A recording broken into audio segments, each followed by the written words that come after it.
All right, we are live on another edition of the Edlow podcast. Subscribe.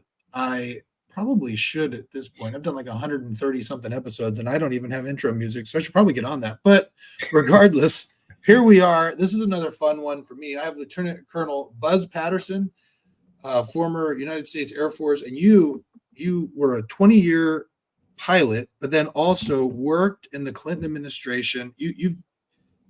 You've worked all over the world, but ultimately ended up in the Clinton administration, saw many things, actually held the nuclear football for a time. Yeah. Your life is fascinating. I'm sure you've got so many stories, some you probably can't even tell. That's true. I've had a very blessed life, Josh. I really have. Like 20 years in the Air Force as a pilot and flew into and out of 70 countries, combat on multiple occasions. And then, the White House called me up. I was an operations officer in a squadron in Northern California at Travis Air Force Base. And the White House called and said, would you come out? And I come out and interview for the job. And I didn't even know the job existed. I knew there was a nuclear football, but I hadn't really thought about who carried it or what they did, So I said, sure, I'll fly out. So I flew out. It was a 3-day interview process. There was me and 5 other Air Force officers. It was the Air Force's turn to be the senior service in charge of the other 4 aides. There's actually 5 aides. Well, there's probably 6 now with the Space Force. When I was there were 5 aides: an Air Force guy, an Army guy, a Marine guy, a Navy guy, and a Coast Guard guy, and girls. I mean, a little bit was mixed there, pretty much. And so I flew out there, 3-day process. They asked me if I wanted the job, and I said I didn't know. I needed some time to think about it because I was really loving life in Northern California and dating my now wife of 28 years. So so I didn't really know I wanted the job. And Leon Panetta, who was the chief of staff of the White House at the time, called me in my hotel room. I thought I was going to be flying back to Northern California. He called me in my hotel room and said, hey, I know you told us you didn't know if you wanted the job, but if we offer you the job, will you take it? So I said yes. So I started. I met President Clinton the next morning. I flew back to Northern California, sold my house. I had like 2.5 months to get back to the White House. So I got everything. I was single at the time, so that was great. And I started carrying the nuclear football for President Clinton in May of 1996. Wow. You actually, you're in my stomping grounds. I'm from Sacramento. I live in Sacramento. So Travis Air Force Base is not too far from here. So I'm very familiar. It's a really nice area. So I can understand why you wouldn't want to necessarily move, but it has to feel like an honor to be, even though I know that you got a lot of stuff from that. It has to be an honor to be trusted with a job like that. Oh, it's amazing. And I got to tell you, walking into the White House my first day after I'd actually been hired, I walked in on a beautiful spring morning, and I realized that I was a young major in the Air Force, and I was working for the most important human being in the world in the most important building in the world. And that was a little gobsmacking, if you can imagine. Plus, I'm carrying the ability to destroy the world. Yeah. So, in my hands. So it was an awesome 2 year. I was there exactly 2 years. Every day was a little bit different in the Clinton administration, as you can possibly imagine. We flew all over the globe. I was there with him on Air Force One, Marine One. I had an office in the White House and a bedroom in the White House. I went on with the Clintons on vacations. I was there 24/7 for 2 years. And looking back on it, I've written a book about it, but looking back on it now, it was kind of a blur. It was just so intense. Yeah. Well, and that's the thing that I find so interesting. And I'm sure a lot of my listeners, are going to be interested in, and that is that you weren't too thrilled with some of the stuff you saw when you were there. Tell me a little bit more about that. Well, it was every day, President Clinton and I got along personally very, very well. And Hillary Clinton and I did marginally well. I started seeing chinks in the armor very early on, especially as it applied to our military. I mean, we at the time we had the Black Hawk Down situation in Somalia, and we had Osama bin Laden killing Americans in embassies in Kenya and Tanzania. And I just saw his inability to want to be a commander in chief. He was just more a politician in chief. So those kind of things affected me, but I didn't let it affect my job because I was there to serve and support the presidency in the office of the presidency, and not particularly a human being. So I did it for 2 years. I wouldn't replace it for anything, but I wouldn't do it again. I can guarantee you that. Yeah. So was it anything when I know on your bio you mentioned that you were disgusted and appalled what you personally witnessed. Was that really more to do with the military operations as opposed to anything else? It was predominantly. That's a good question. Thanks for asking that question, Josh. Yeah. Josh, predominantly it was the military inactions, and I tell stories about this in my book, Dereliction of Duty. I had just gotten into the job, and there's one story that I was with President Clinton on a professional golf course, a PGA Tour event outside of Washington, D.C. And we, the United States of America, had promised that we were going to support the Kurds in the northern part of Iraq. And ironically, Saddam Hussein was the leader of Iraq at the time. And we had promised our support, Pentagon and U.S. military support. But I'm at this golf course with President Clinton. And when you're away from the White House, the military aide becomes the call screener also, in addition to carrying the nuclear football and working with all the military assets and working with Secret Service. You're also the guy that takes the phone call when somebody important calls and wants to talk to the president. And so I received on this particular day, in about an hour and a half, like I said, we had promised support to the Kurds in northern Iraq. And Saddam Hussein was moving on them and annihilating them, cleansing them, and numbers of tens of thousands. And we had an airstrike lined up, and I knew some of the guys that were in airplanes, U.S. airplanes, ready to go and repel the Republican Guard in Iraq and save the Kurds. And 3 times I approached President Clinton, getting phone calls from the National Security Council, Sandy Berger to be specific, asking me to get the president's go-ahead to launch our attack. And the president was simply too busy to take the phone call 3 times in a row. So our guys never launched. The Kurds were slaughtered. And I only been in the job maybe 2.5, maybe 3 months. So that was like, oh my God, this guy is not. I mean, if I had been a commander or the president, I would have said, let's go. We promised it, let's go. But he didn't do it. That was the first of many. As somebody who's in the military and you see something like that, I've had a couple of military guys on here. We've talked a lot about mental health issues that come with that. Yeah. Do you struggle with that decision? I mean, I know it wasn't your decision, right? But you're there and you're seeing it. Does that affect you in some way? I can hear in your voice, it seems like it's something you really struggle with. Yeah, of course it does. I mean, and I've got a little PTSD, nothing like the guys that fought on the ground do. Sure. But I fought my combat at 30,000 feet, essentially. Sure. So I didn't see guys dying every single day.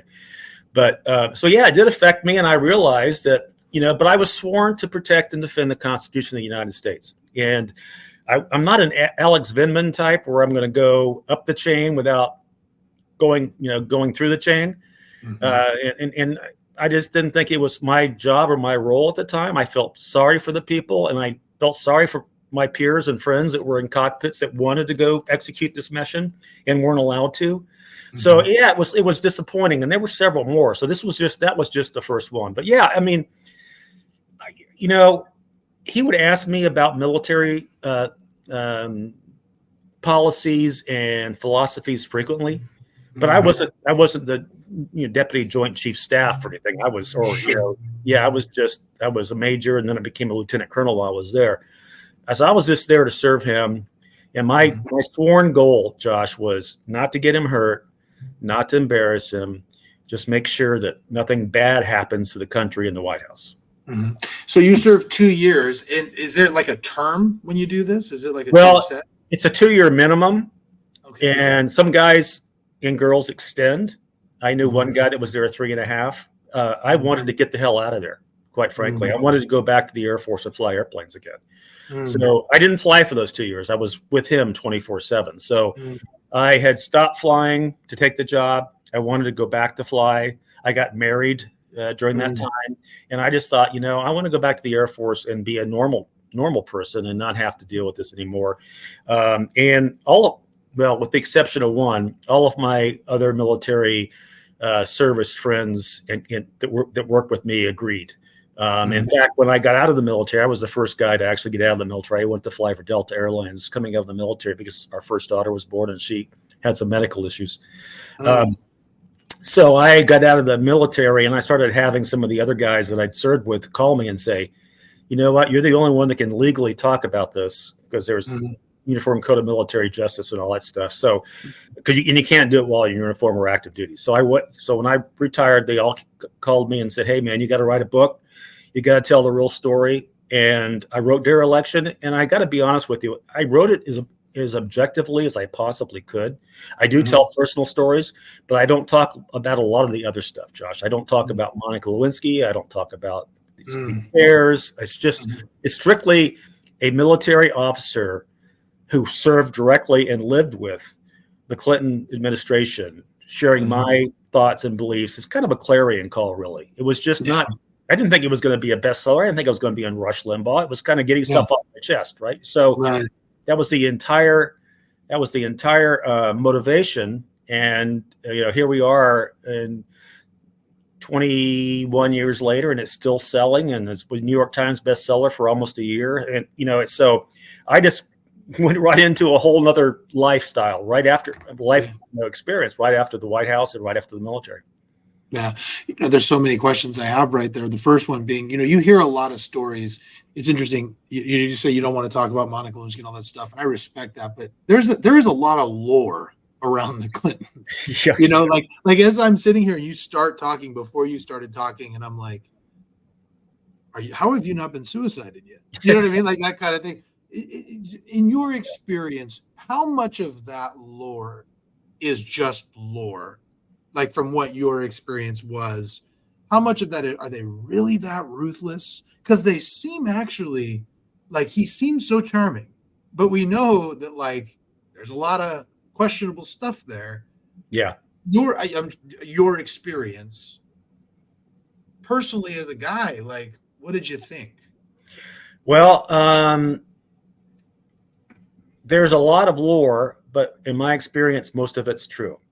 I did really enjoy being around Bill. I mean, he didn't have a moral fiber in his body. And I actually walked in on him one time with Monica Lewinsky in the Oval Office when I was there. Oh, Saturday afternoon. Yes, that's a story for another day, maybe. But so I got another book needs to be written. What's that? Another book needs to be written. Yeah, well, I'm working on one, but not about the Clintons. So I've got 4 out there. I'm working on number 5 right now, but it's more about the Pentagon today and our military and what Biden's doing to destroy it. But I got along with Bill. I mean, first name basis, I would go jogging with him. I'd go to the golf course with them. We would talk college football in the Oval Office. But Hillary was a whole different animal. If you want to talk about somebody that is vindictive and evil, and a lot of the lore that you heard about Hillary, I would say 99% is true. Wow. Yeah. I mean, I can corroborate about 80% of it. So I got a pretty good feeling most of it's true. So let me ask you then, just kind of around the situation, because you hear about this stuff a lot in a lot of circles. Like I'm a big wrestling guy. We hear about Vince McMahon right now. Right. That is like, as a guy who actually has been backstage at a WWE event, working in the back during Royal Rumble, like I am, I'm 6'7", 295. I thought I was going to be a pro wrestler. I ended up being a lawyer. I am so glad that I wasn't a part of that, just because it's like, I can see in a situation like that where like you just so desperately want that job and you see that happening and you don't say anything because you're living your dream, right? You don't want to rock the boat. Is that like kind of the way around there with him? Like, did he seem, because he got to be pretty bold to do that type of stuff in the Oval Office. Like, tell me about that, like what the feeling was around this, if you guys kind of had an idea of stuff like that was going on. Oh, we totally did. When I first got there, the Secret Service guys and I were talking, and I asked about why this 20-year-old intern had the same access button into the Oval Office that I did as a military aide. And the Secret Service guys were like, hey, man, you don't want to go there. That is presidential best friend material right there. Just stay away from that. So I saw that. But let me tell you another situation I had, Josh, that was probably, so I knew Bill was not a stellar commander in chief. Mm-hmm. And then one time we were coming back on Air Force One from Europe, and we had been in Europe for like 9 days. We were all tired and ready to get back to DC, and I can get back to the White House. And we landed in Washington D.C. We landed at Andrews, and then we took Marine One over to the South Lawn on the White House. And it was about midnight in D.C. And I remember taking President Clinton to the elevator that goes up into the residence, and kind of put him to bed a little bit, and went to my bedroom, which was downstairs in the East Wing, and my phone rang, and it was the Air Force One chief pilot, a good friend of mine, Colonel Mark Donnelly, and he said, "Buzz, we have a problem." And I said, "Oh, what's the problem?" He goes, "Well, on our way back from Europe tonight, President Clinton cornered one of my female flight attendants, which are also all Air Force, by the way. These are listed men and women who are Air Force. Cornered one of my flight attendants in a galley and sexually molested her." Oh. And like you can imagine, my first reaction is, "Oh, okay, yeah, right. After all this is where we're going next." Right. I said, "Well, what does she want?" And he said, "Well, she's staff sergeant in the Air Force. She's married. She just had a baby. She doesn't want to come out as, doesn't want to be on the Clinton hit list or be, another bimbo eruption," is the words that he used. Mm-hmm. And I said, he said, all she wants, and she's sitting in front of me, is an apology from President Clinton. So as Josh is a young major, I had to walk down to the Oval Office the next morning at about 6:30 a.m. and confront President Clinton and tell him that I'd been called by the Air Force One pilot who works for President Clinton, as does the Air Force One crew, and say that he needed to apologize to this young lady that he had accosted on Air Force One. And Josh, he could have cared less. He just said, "Okay, I'll apologize. I'll apologize next time we're on Air Force One." So he did it. So I remember thinking, if that had been anybody in the military that had done that to another military female, we would not only be court-martialed, we'd be breaking big rocks into small rocks in Leavenworth. So, right. And that's when, I remember walking out of the office, and I've been shot at by bullets in combat, Josh, a million times. That was the hardest single moment in my lifetime, was having to walk down to the Oval Office and tell the president and commander-in-chief in the United States that he had sexually molested a woman and needed to apologize to her. So we did arrange that on Air Force One about 2 weeks later, and she was on the crew, and I got them together. And I remember sitting right outside the president's office in Air Force One, and he said, "I'm sorry if I offended you." He didn't say, "I'm sorry, I didn't mean it." He didn't anything. "I'm sorry if I offended you. You're dismissed." And I thought, oh man, this is the guy. So that's when I talk about no moral fiber, that's the kind of thing I'm talking about. He thought he could get away with it, and he did yet again. Wow. You got to ask you, you spent a lot of time with him, because you hear a story like that, and I just personally go, what kind of psyche do you have to do that? Was he, when he was around the guys, was he kind of like, look, I played basketball in high school. I'm a wrestler, so I've heard locker room talk and stuff like that, kind of being quote unquote one of the boys. Was that the mentality that he kind of had around you guys, that you guys were all just kind of guys doing stuff? Or yeah, totally. And and it wasn't even just, when we would go to the golf course. He liked to play golf, as most people know, and I didn't get a chance to swing the clubs with him, but I was always in the cart behind him. But with the football and all the communications equipment and the doctor and that kind of stuff. So he would just pull Secret Service guys over and say, "Hey, check her out," or "Hey, what do you think?" That kind of thing. He was just doing that all the time. I think I tried to psychoanalyze the guy in my 2 years there, and I lived with him for 2 years, and I really think that, he came from a broken family and from a very small town in Arkansas, Hope, Arkansas. We actually went there a couple times together to see his then living mom, who's now passed. And I think he was just a small town high school kid, tuba saxophone player, didn't play sports, was very smart, got into school in Harvard and did his thing and went overseas and did his thing and tried to stay out of the military, at the hardest he could, Yeah. And I think he was just a guy that he's super gregarious, which is why I liked being around him. He tells amazing, funny stories. I mean, and when he's not being presidential, he's the nicest guy in the world. And if he's not cheating on his wife or doing other things, but when he's being presidential, he's kind of an asshole. So I just think he was raised, kind of expected someday to be the president. He was a JFK high school kid, and I just think he climbed the ladder, and that's why he married Hillary, because she was also an attorney at the time and very successful with the Watergate stuff. And so I think that they were both just kind of a business relationship from the very beginning, a political association. I never saw a single moment of intimacy between them, no holding hands, no kisses. They had separate beds in the residence of the White House. So I've seen Hillary without makeup, and that's why I have PTSD. It's interesting though. I have to ask this because I do think that there is a level of when women are stern and hard, they're kind of quote unquote bitchy. Right. Guys who are like that, they kind of get away. It's kind of almost a little more expected. How much of the Hillary Clinton stuff do you think she just had to have a hard edge in a time when women were really kind of, now we have women vice president, women vice president, Right. often have women. She was the first one to really run for president, which is quite remarkable. Do you think a lot of this was kind of, she felt she had to be like this, or do you think that there really was, she just was at her core a vindictive person?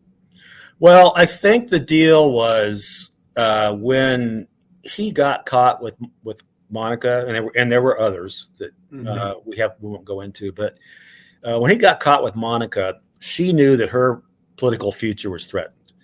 So, in fact, I remember when right after the Monica Lewinsky thing hit the Drudge Report and the national press, they had all these crisis meetings, scandal meetings up in the residence, and I would attend some of them just to hear what was going on. And she was the one that at that moment, Josh, she became the co-president. And she basically said to him, "You're not going to ruin my future. I'm going to support you in this, and you're going to do whatever the hell you can when I want to run," which he did when she ran for the Senate in New York. So it was always, kind of always a business relationship situation. He was a fantastic, and probably still is a fantastic politician. He can speak, he can riff. He doesn't need notes, teleprompters, none of that. He is just, when you meet Bill Clinton, you have met Bill Clinton. He shakes your hand hard. He looks you right in the eyes. She has none of that.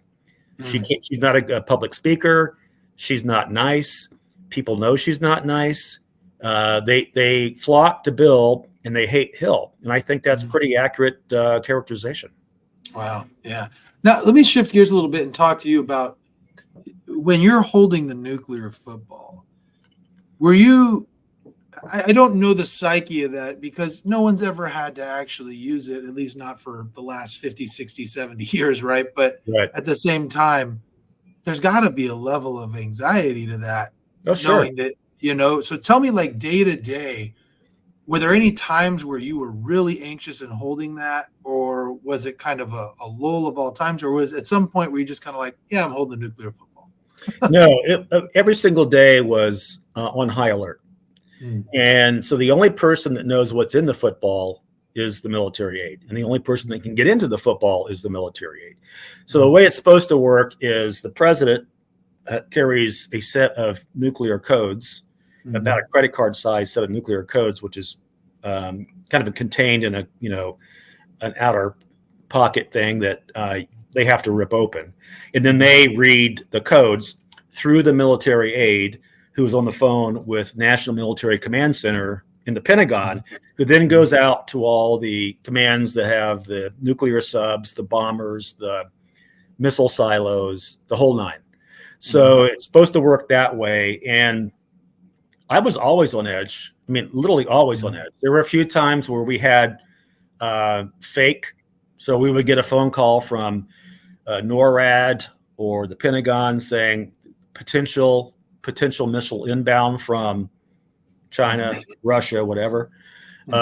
And we would scramble and get ready. And then it would be, okay, false target.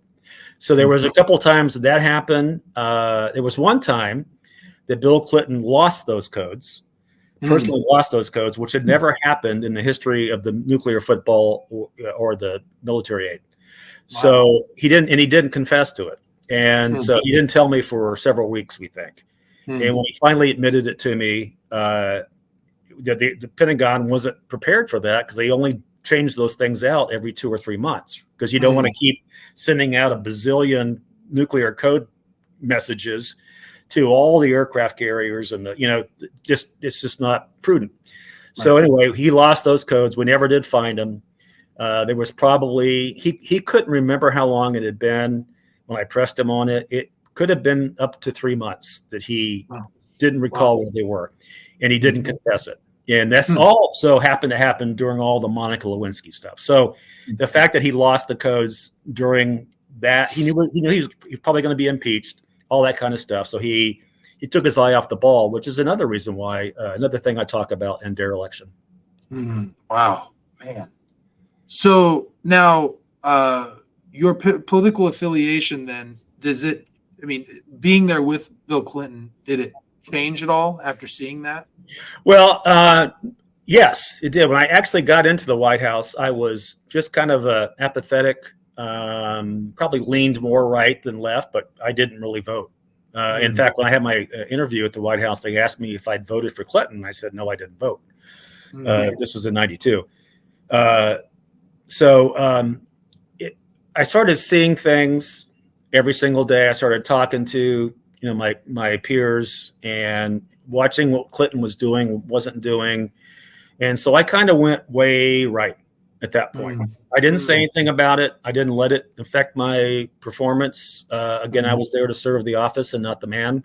I kept my mouth shut the entire time. I didn't say anything to anybody. I did one more assignment after the White House, which was being commander at the Air Force Academy in Colorado Springs, which I absolutely loved.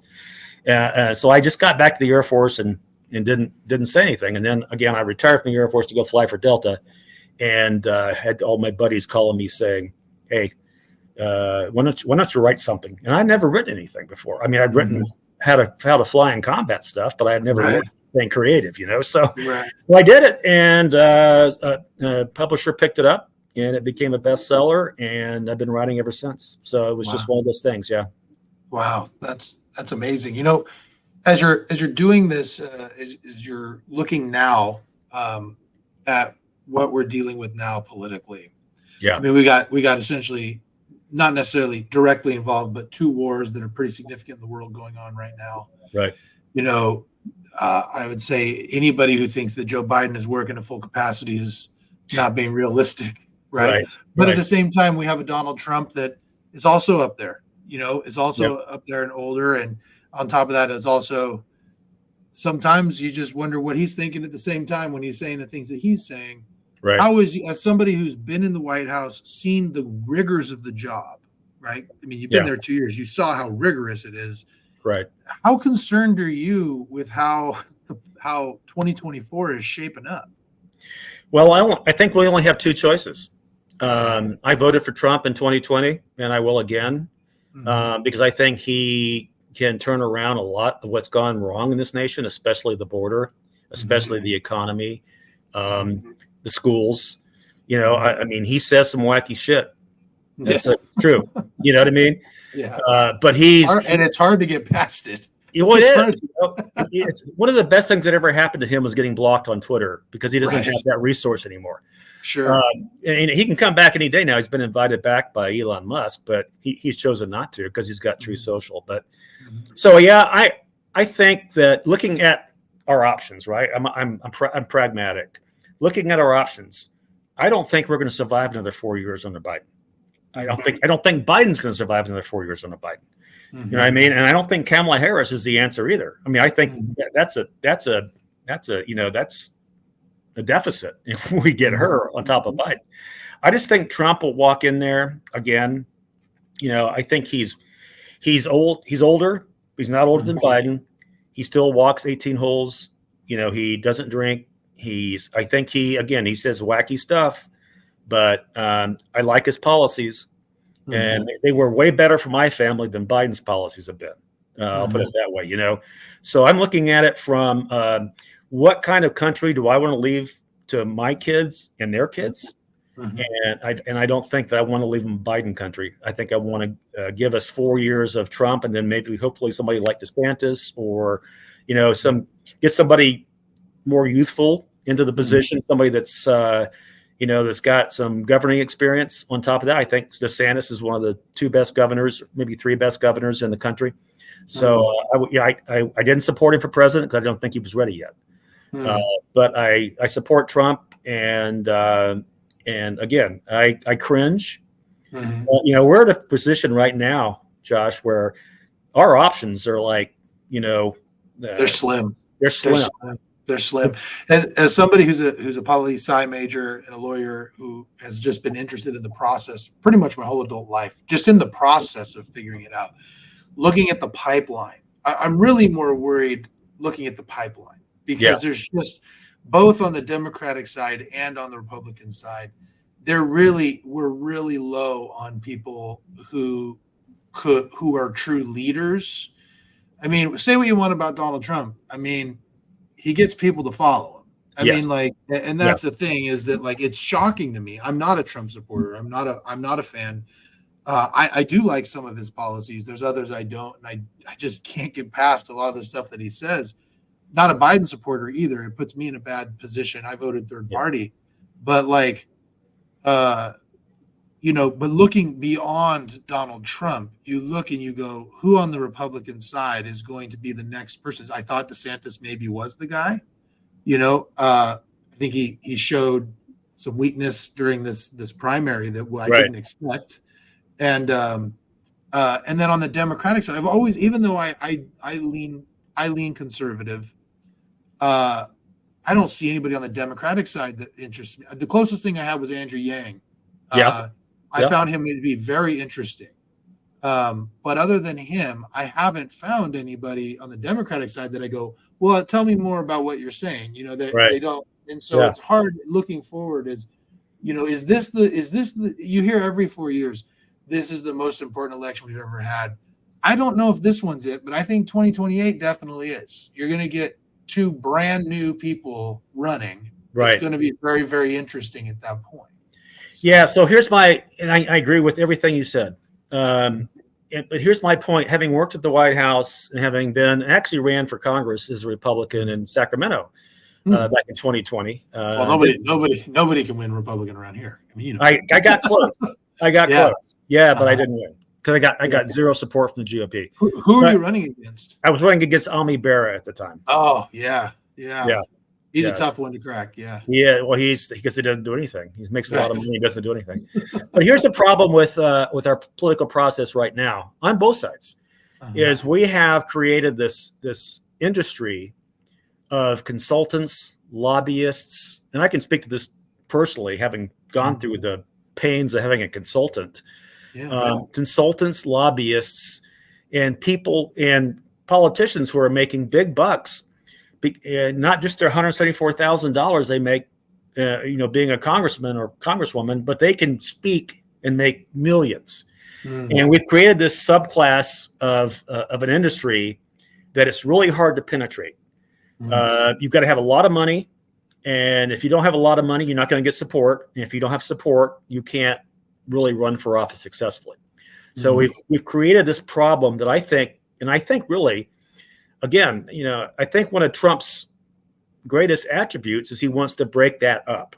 That's one of the things that I like about him. He didn't come up through that. It's not like he was raised in the farm system and came up through, single A, double A, triple A ball. He walked in on first, in the first year in his first election and won. So he's not beholden to a lot of people, which I like, because everybody else is. I mean, and it's on both sides. I have friends that have been in Congress. I have friends that run for Congress, and they feel the exact same way, that there's just it's impenetrable to be a normal person with ideas and an education and have solid policies. It's almost impossible. You've got to be somebody really unique to break how the GOP does things and DNC does things. So they're almost they're a uni party, and they're aligned, and they do a lot of things the exact same way. And that's a problem for all Americans, no matter what you think. Yeah. And it's so interesting. It's hard to, well, first of all, like you've run for Congress, you've seen them run, you have friends in Congress. Morality does not seem to be a huge factor in politics. Has that been your experience? Yes. It's all about the dollar. It's sad but true. It's all about the money, and it starts at the ground floor. I don't care if you're running for a local city mayor or your school district, all the way up to running for the Senate. You have to have people who want to give you a lot of money. And they really don't care about your ideas. They care about the R or the D next to your name. And that's and who's popular. So if you're running against 3 other R's, which I did, and beat all 3 of them, which watered the vote down considerably, but people are going to vote for the R that has, and the same is true of the D. Whoever has the money behind them, the support, and they don't care what they think. Like Ami Bear is a perfect example there in Sacramento. He doesn't do anything. He changes post office names and dedicates libraries. And votes for far leftist stuff. But he gets away with it. And we're not going to get him out till he wants to be gotten out. That's just how this. Once you get in there, dude, you're there. Nancy Pelosi is a good example of that. Chuck Schumer, Joe Biden was, 50 years ago. Once you get there, unless you want to leave, you're there, because you are propped up with amazing money and opportunity, and you get to be on TV for free every day if you want to do that, and you get to hobnob around DC and eat at Cafe Milano, which most of them do. So we're kind of screwed. Quite frankly. Man, it's hard to hear. So now tell me, throughout your time, let's spend a little bit of time. We have a little bit of time left. I want to ask you, being a pilot, what did that mean to you in the military? This is going to probably make you laugh too. When I was in grad school, I went to the Air Force recruiter to see if I could get into law school, because they had they had a program at the time that they would pay your law school if you gave them 4 years upon completion of law school. So I got into Georgetown and I got into North Carolina, and I thought because I was going to Virginia Tech at the time in grad school. So I went to the recruiter to take the law school program. And he goes, well, Reagan had just been elected his first term. So I went to the recruiter and he goes, Reagan is pro-military, and we need a lot of pilots, and we'd love for you to take the pilot test too. Take the pilot test and see what you think. I had never flown an airplane in my life. Well, I took this test and did fairly well, and they called me up and said, we want you to go to pilot training instead. So I said, well, if I screw up, can I go to law school afterwards? They said, oh yeah. So the very first day I got into an airplane in pilot training, I was just like exhilarated. And I thought, this is kind of what I want to do. This is fun. And, of course, you're around a bunch of other squadron mates that are all doing the same thing for the first time, and you all get really close and you go out and drink beers. But But then, after a year of pilot training, I loved it. I mean, it's a grueling year.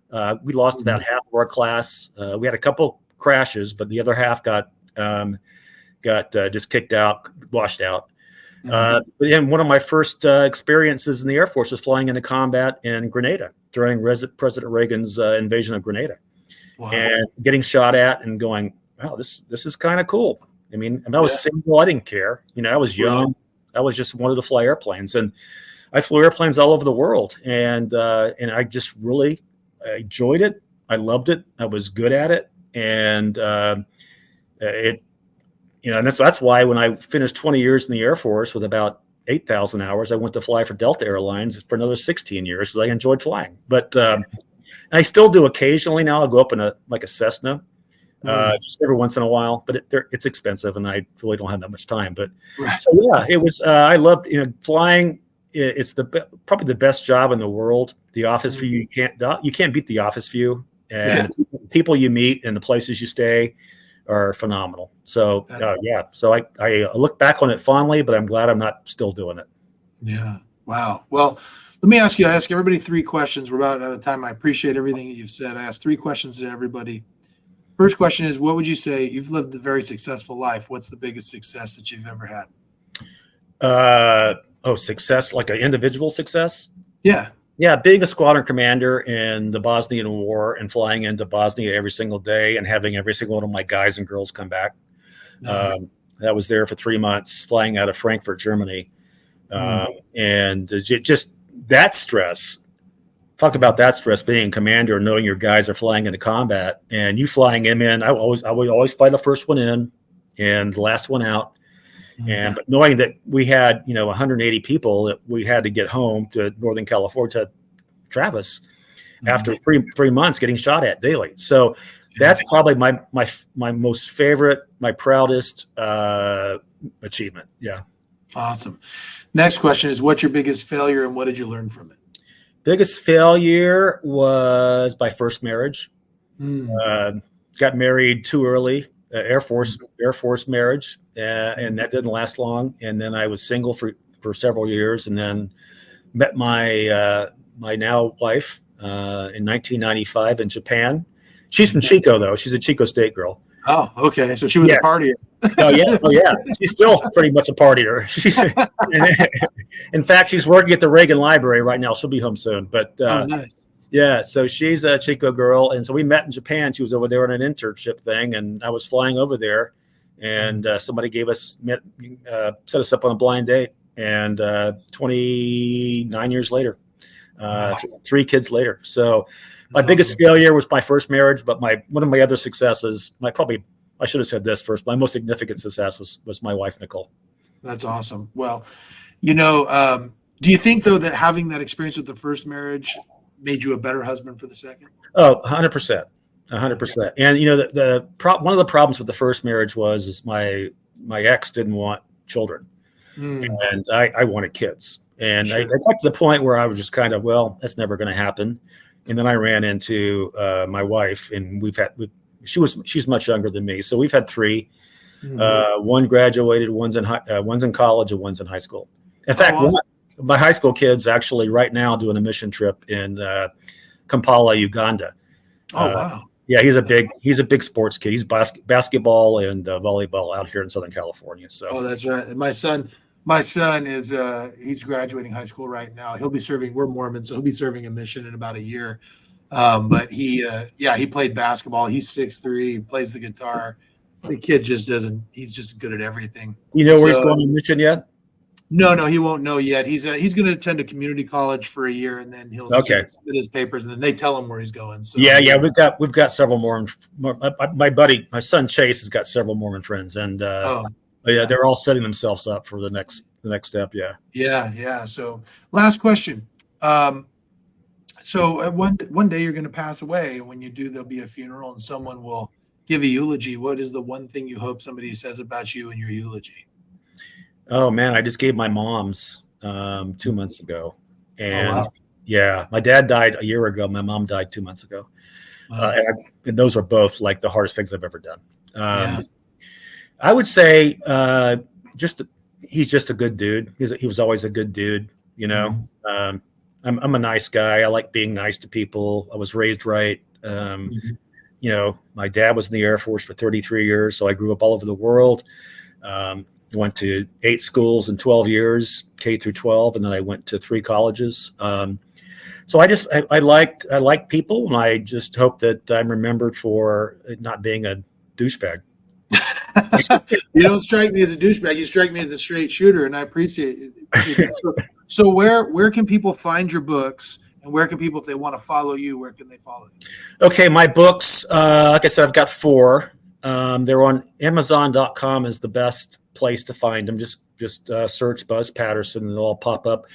I could sell them books, but my website charges way more than what Amazon does. So Okay. I don't do that anymore. I don't even take books to speaking. I'm speaking in Monterey in 3 nights, and so Amazon's the way to go. And if people want me to sign them, then let me know, and I'll ship them to me, and I'll sign them and send them back. Awesome. Yeah, and so I'm on all the social media suspects. X is where I'm probably most profound and probably most seen. Yeah, so at Buzz Patterson, pretty easy.